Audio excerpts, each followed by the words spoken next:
first thing is that these children are being raised in some type of freak show. You know, it's like they are Michael Jackson's children who were paraded to the world but covered up in masks.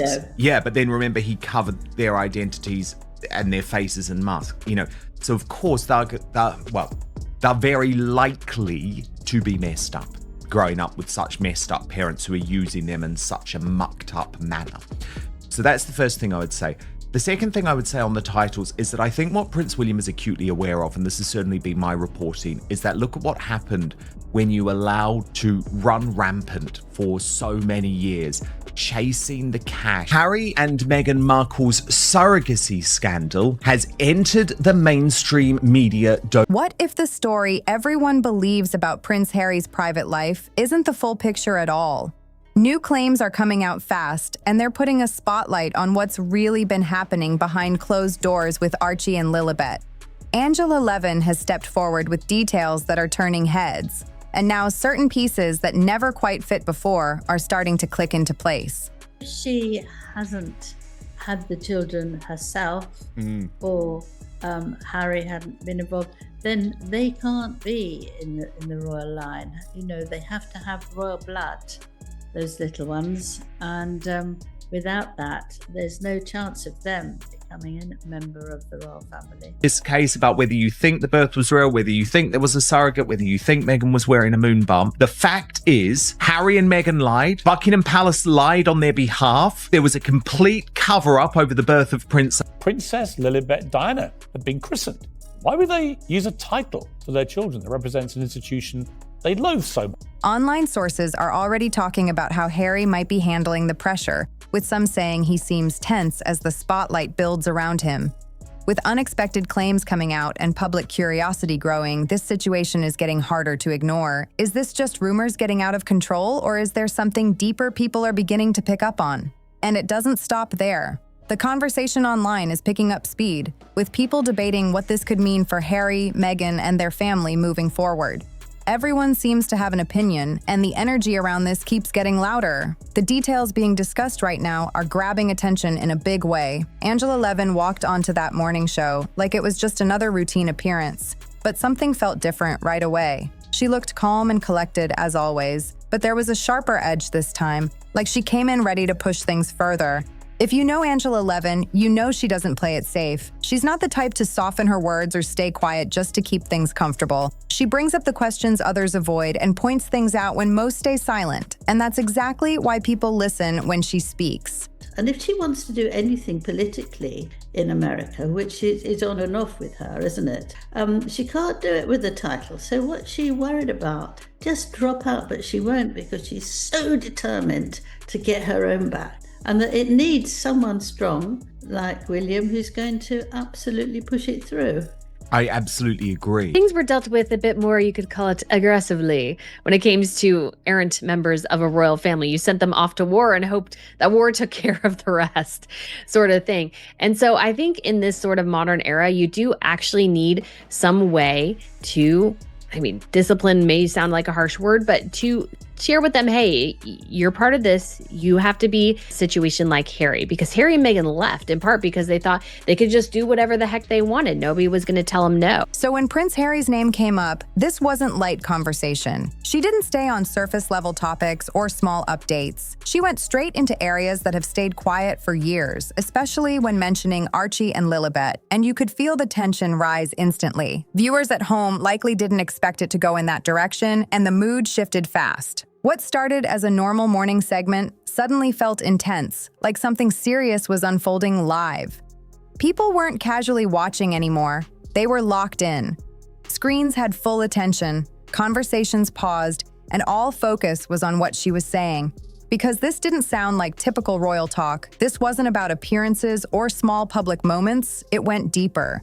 She brought up questions about long-standing traditions, royal expectations, and rules that go back generations, hinting that not everything followed the usual path, the kind of topic that instantly creates tension behind the scenes. This crisis won't die down until the irrefutable truth comes out. Harry and Meghan playing games that resulted in people unnecessarily questioning things.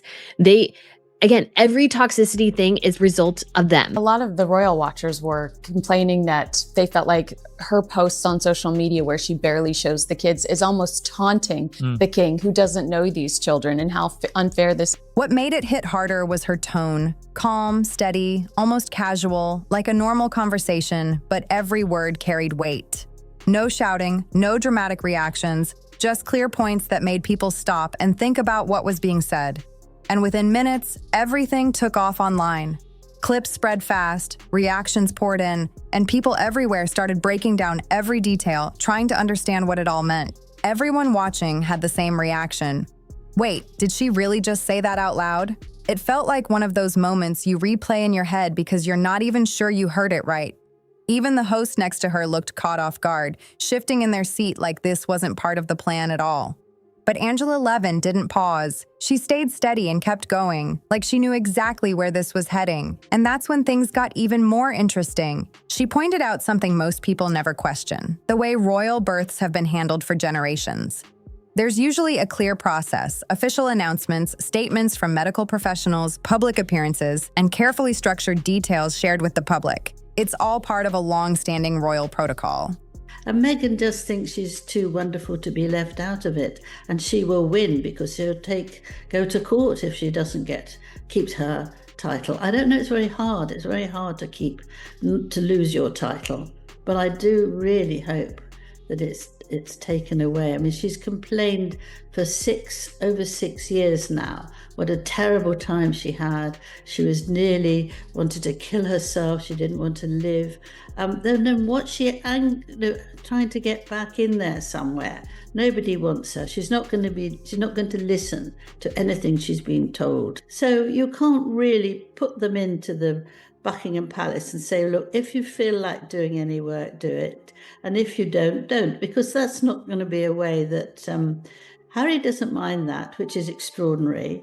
But it's not a way to do that. And I think if they're going to school and you leave them there with a title, Prince and Princess, they're going to get bullied. But when she brought up Archie and Lilibet, she suggested things didn't follow that same pattern. As she laid out the differences, people listening couldn't ignore it anymore. Once those questions were raised, they stuck. No photos outside hospital doors. Those classic moments people expect just weren't there. No detailed medical statements, no full breakdown of the birth details, and none of the usual formal updates that typically come with a royal arrival. Traditionally, everything is shared in a structured way. The location, the timing, the professionals involved, it's made public because of how important royal lineage is, and that level of openness has been part of the process for generations. But in this case, things were handled very differently.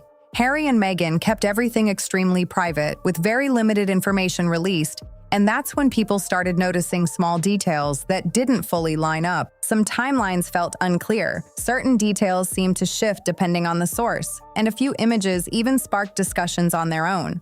On the surface, these might seem minor, but once people started putting everything together, it began to stand out more. Royal watchers quickly started comparing these births to others in recent years. And while past royal arrivals followed a clear and public pattern, this situation felt different in ways people couldn't stop talking about. She was never pregnant at all. Instead, the videos emboldened conspiracy theorists. They're calling it Megspiracy, and the pair are being subjected to yet more merciless ridicule. That it just really kind of boggles the mind. I mean, just for titles, for example. So when Archie was first born, they said they didn't want him to have a title. He was going to be a private citizen. I was like, bravo, you understand. He's not going to be a working member of the royal family. He is going to have to live a normal life, get a normal job. That is fantastic. And then it came out later in the Oprah Winfrey interview. Well, they denied him a title and security because he is a mixed race child. And then it was kind of... This looked like a clear shift from how things have been done for years. And Angela Levin didn't hold back. She said it directly. This didn't match how royal births are usually handled in modern times. For many watching, it felt like a major break from a system that had stayed consistent for generations. She pointed out that based on what's been shared publicly, far fewer official details were released compared to other royal births. Usually, there are multiple confirmations, structured updates, and clear documentation released step by step. But this time, everything felt far more limited and private, and that's where the confusion really started to build. People began asking real questions. Why was this approach so different? Why step away from traditions that had always been followed so closely? These weren't minor changes either. Fascinating reporting coming from News Nation, the US news channel, and its head of entertainment, Paula Frolic, who reveals Prince William to change the monarchy forever. With either Archie or Lily, and it needs to happen. They need to prove that those children, Meghan and Harry, are not entitled to privacy in this matter. And their privacy is trumped by our right to know that no bastard is going to sit on the throne of this country. They felt like a serious shift in something many thought was fixed. And Angela Levin didn't keep it vague. She broke it down piece by piece, pointing out what seemed to be missing, and the more she explained, the more attention she drew in. First, she focused on the birth announcements, and that's where viewers really started paying close attention. Normally, the palace releases detailed statements with all the key facts: location, time, weight, everything clearly outlined. It's a long-standing process that hasn't changed much over the years. But with Archie, that pattern didn't seem to hold. The announcement came later than expected, and several of those standard details were missing. That alone had many wondering why this situation felt so different.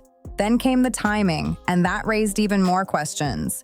Typically, the public is informed when a royal is admitted ahead of the birth, with updates following shortly after. But here, the news came only after everything had already happened.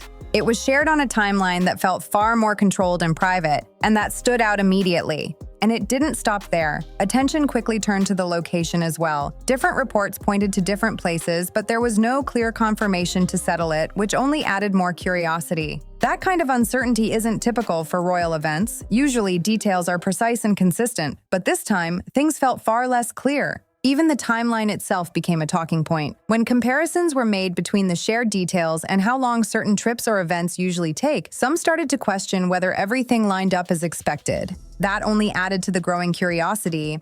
It began to feel like one of those situations where the timing doesn't fully add up. And once people notice that, it's hard to ignore. And that's what really gets attention. What might be missing here?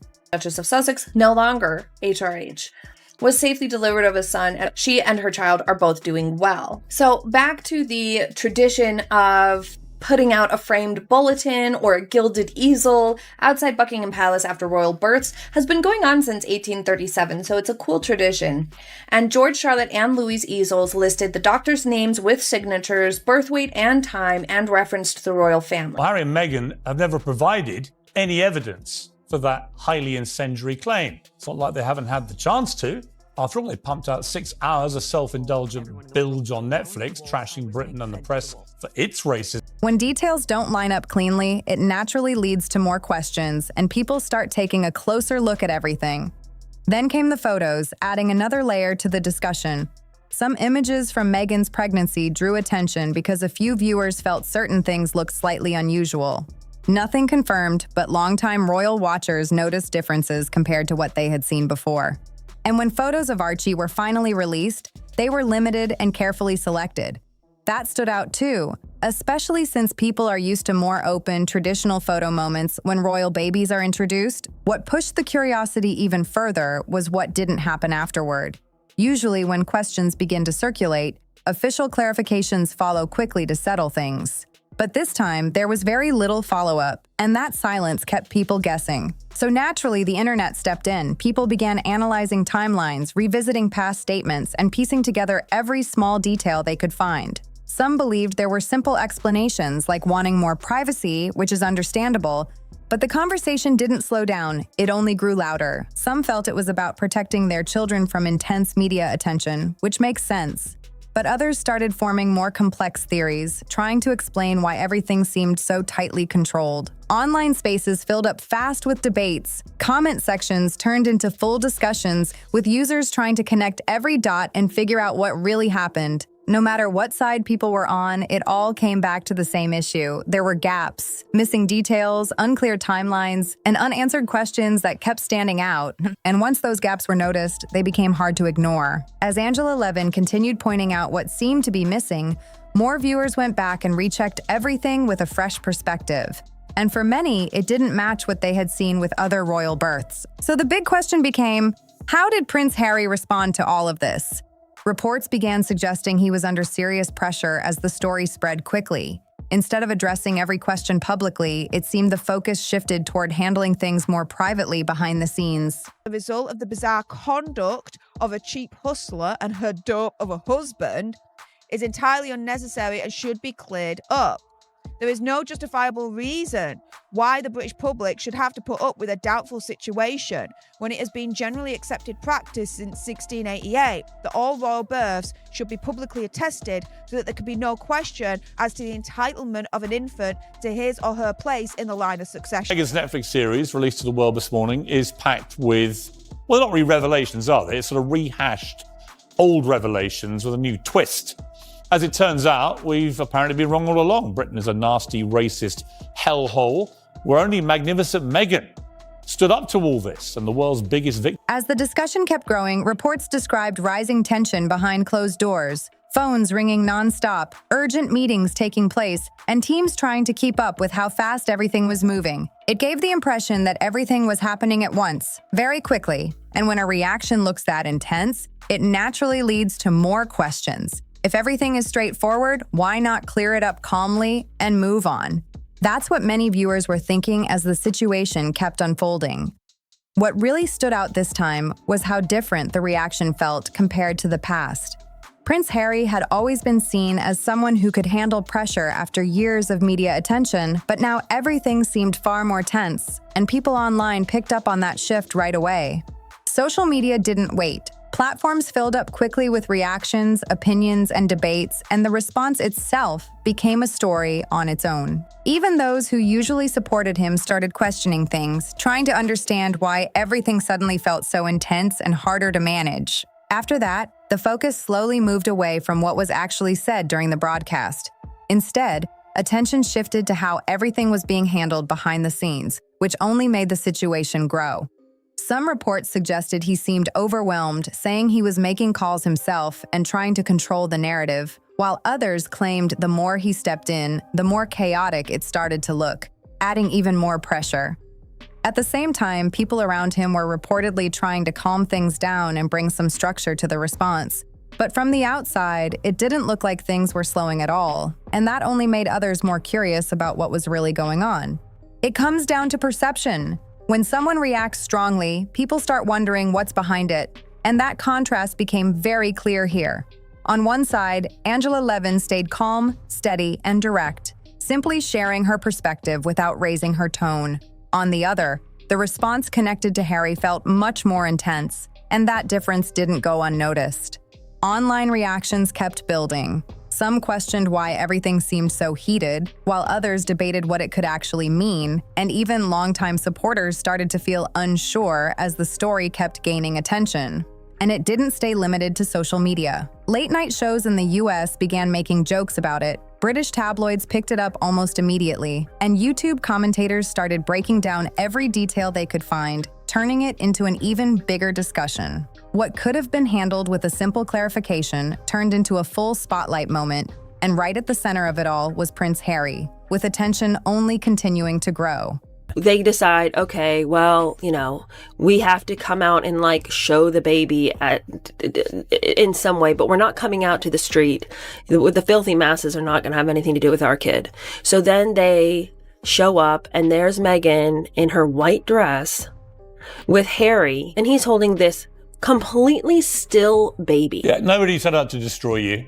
You destroyed yourselves in this country with your ludicrous, hypocritical behaviour. The truth be told, what she just said is complete and utter garbage by the British media, the public, and the royal family that they've all now abandoned. That's the truth. At the same time, something else stood out, and people noticed it fast: Meghan's silence. No public statements, no appearances, no social media updates, nothing at all. And for someone usually very intentional about public image, that didn't go unnoticed. Harry and Meghan have always presented themselves as a united front, carefully aligned in what they share and how they appear publicly. But this time, that dynamic felt different, and people started questioning it right away. While reports suggested Harry was actively trying to manage the situation, Meghan stayed completely out of view, and that contrast was hard to ignore. Observers pointed out how unusual it looked to see one side so visible and under pressure, while the other remained completely silent. That added another layer to the situation, leaving people wondering what might really be happening behind the scenes. It didn't take long for Meghan's absence to become a topic on its own. Soon enough, "Where's Meghan?" started trending, with people asking the same questions. Why wasn't she speaking? And why wasn't she standing beside Harry during all of this? As the silence continued, it became its own storyline. Social media lit up with reactions, and of course, memes followed quickly. Some posts showed Harry looking stressed, joking about him handling everything alone, while others pointed out how Meghan stayed completely off the radar. Opinions split fast. Some saw the silence as a smart move, keeping a low profile, avoiding extra attention, and letting things settle naturally. From that angle, it looked like a calculated decision.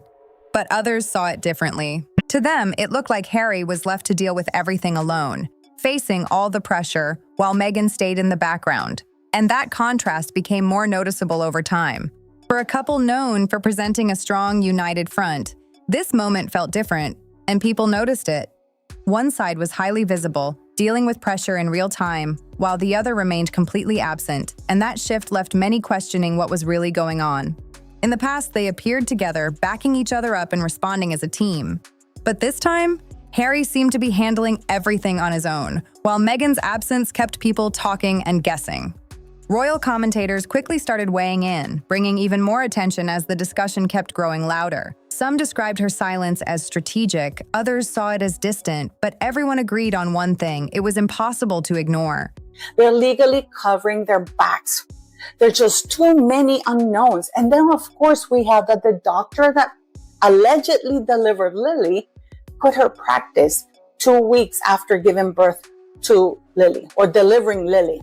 That sentence there is missing. California Birth Index, and per the website at thecaliforniabirthindex.org, the California Birth Index, or CABI, is a database that stores records of births in California for tracks of birth certificates.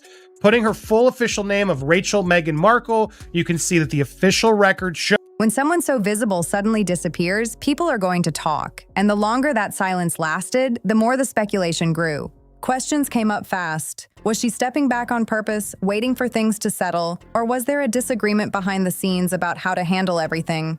No one had clear answers, and that uncertainty only made the situation feel more intense. Even those who closely follow these stories started noticing a shift. The usual coordination people expected just didn't seem as visible this time, and that change stood out. They built their image on being fully aligned, always moving together and backing each other up. But now that image felt less certain, and people picked up on it quickly. With everything happening at once, the contrast became even clearer.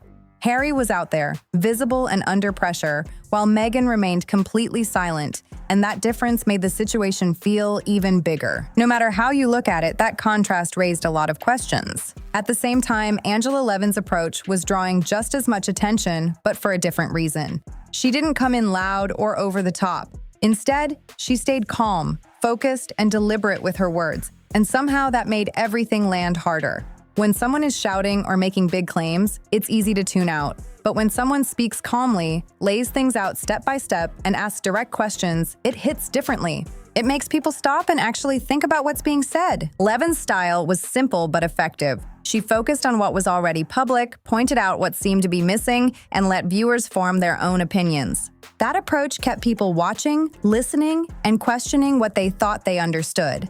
No big claims, no dramatic delivery, just clear observations that got people talking, and that's what made it work. Instead of telling people what to believe, she laid things out so they could look at it themselves, which kept the conversation going even stronger. It also made it harder for critics to push back because she wasn't forcing a narrative, just pointing things out and letting people connect the dots.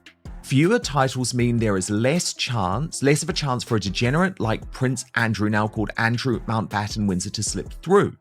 Which means, as I previously reported, Harry and Meghan will lose their titles as well as princesses Beatrice and Eugenie. Even if Harry and Meghan right now are earning their own money, that well is drying up. You've got to take the ability for them to damage the royal family in the future away, and you've got to do that now. You've got to do it swiftly. And she didn't disappear after one appearance. Angela Levin kept coming back, and each time she stayed consistent, calm, steady, and controlled. She added small details, kept the same tone, and didn't change her approach. No drama, no raised voice, just the same direct questions delivered the same way, and people kept paying attention because of that. This is where things really started to shift. Every time Harry tried to respond or shut things down, it seemed to bring even more attention. His reactions didn't slow the conversation. They became part of it. What could have faded quickly turned into something ongoing, and every visible sign of frustration made people even more curious about what Levin had been saying from the start. That contrast became impossible to ignore. On one side, Levin seemed completely unbothered, calmly repeating her points. On the other, reports described Harry as under pressure, reacting strongly as everything unfolded, and people picked up on that difference right away. Social media caught it instantly. Comparisons spread everywhere, highlighting calm versus reaction, and people couldn't stop talking about it. As things continued, Levin's steady approach made her seem more credible to many viewers, while Harry's handling of it drew more attention and more questions. When one person stays calm and the other seems overwhelmed, people naturally start forming their own opinions, and that's exactly what happened here. That contrast became a major part of the story and kept pulling people in. Every time Angela Levin appeared again, clips spread quickly, bringing in huge views, constant shares, and more people tuning in to see if she would add anything new or if there would be another reaction. It created a cycle that just kept growing. Instead of fading away, the attention kept growing stronger with each new appearance, each reaction, and every new wave of people trying to figure out what was really going on. What made it stand out was how simple her approach stayed the entire time. Because she didn't rely on big claims or dramatic delivery, she focused on what was already public and pointed out what didn't seem clear, which pulled people in differently. By letting viewers connect the dots themselves, everything felt more convincing, like they were figuring it out on their own rather than being told what to think. At the same time, the response tied to Harry seemed to move in the opposite direction because the more frustration showed, the more the conversation expanded, and instead of calming things down, it only made the story bigger. At that point, it wasn't just about the original topic anymore. It shifted into perception, where Levin came across calm and controlled, keeping the same tone throughout, while Harry's handling of the situation brought more scrutiny. And that contrast stood out clearly.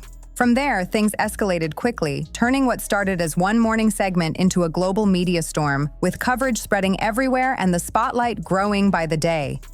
American morning shows jumped in almost immediately, running full segments breaking everything down, while clips of Angela Levin were replayed over and over, with hosts analyzing her words and discussing every reported detail tied to Harry's reaction. This wasn't light coverage anymore. It became headline news, especially in the UK, where tabloids pushed the story hard with bold headlines and constant updates that kept it front and center.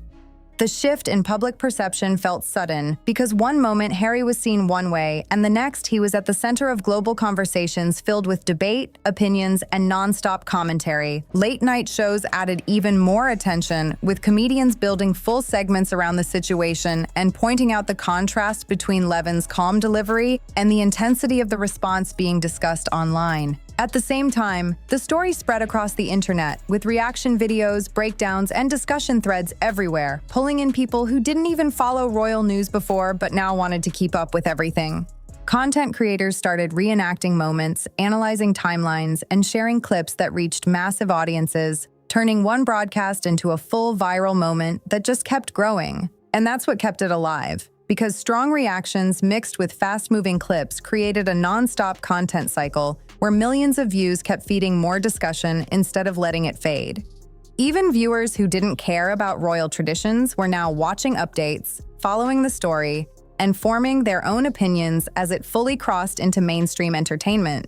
Comment sections filled up with people shifting their views, some saying they used to support Harry but now questioned his response, while others kept asking why nothing was being addressed more directly. Instead of slowing down, the momentum kept building. with every reported move turning into more discussion, more reactions, and constant commentary that kept the story alive. The comparisons between Levin and Harry were everywhere, with side-by-side clips, breakdowns, and debates repeating the same contrast, which people kept analyzing from every angle.